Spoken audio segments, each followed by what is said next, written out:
खुलुमबाय BTR news चेनेलाव गासैखौबो बरायबाय। आंनि चेनेलखौ साबस्क्राइब खालामदो आरो बे खाथिनि बेल आइकन बेलखौबो थुनानै होदो जाहाथे गोदान भिडिअ बानाय सिगांग्रो नटिफिकेसन सहैनाय बायदि। क'क्राझार जिल्लानि साखाथियाव थानाय दरसे कमलासा गौरां दैसायाव दालां गैयै गोबां जेंना नुजादों। गोबां फरायसा, रायजो-राजा आरो फालांगियारि सुबुंफ्रा गोबां जेंनाजों मोगा-मोगि जानो गोनां जादों।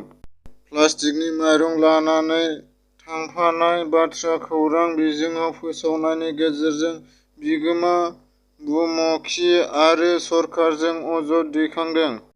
हुजुआ केसि कलेजनि साखाथियाव थानाय कमलेश्वरआव आदा पस्ट रिट्रिट मुंनि गंसे जामुंसालि बेखेवदों।